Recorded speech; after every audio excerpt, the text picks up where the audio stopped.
আমরা বর্ধমান নামলাম।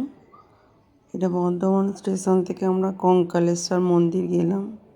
বর্ধমানের কাঞ্চননগরে উপস্থিত কঙ্কালেশ্বর কালী মন্দির, যেটা খুবই দর্শনীয় জায়গা। এখানে একটা বৃদ্ধাশ্রমও রয়েছে। তারপরে দুপুরে অন্নভোগ দেওয়া হয় ঠাকুরের। 10 টাকার বিনিময়ে এখানে অন্নভোগ পাওয়া যায়, তবে কুপন কাটার জন্য সকাল 8টায় আসতে হবে।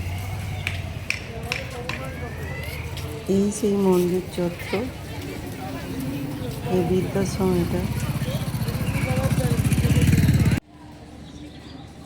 এটা কালী মন্দির।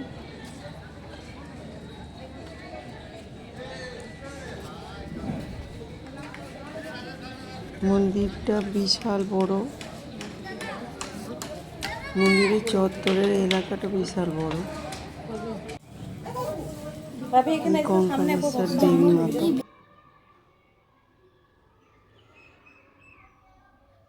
কঙ্কালেশ্বরী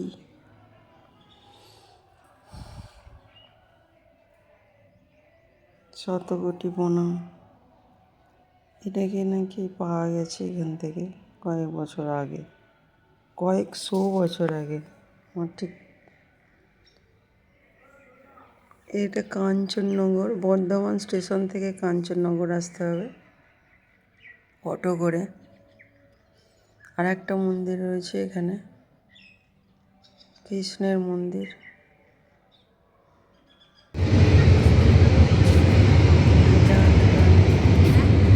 ওই পাশে দর্শনীয় জায়গা, বসার জায়গা। বয়স্করা এখানে এসে বিকালে সান্ধ্য ভ্রমণ করে।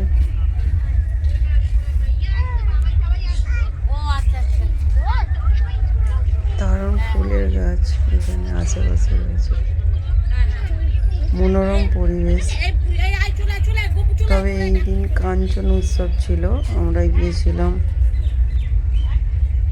জানুয়ারি, 25শে জানুয়ারি।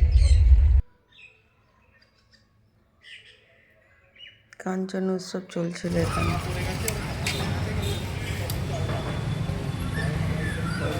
এটা সর্বমঙ্গলা মন্দির, তবে বন্ধ ছিল, আমরা ফিরে এসেছি।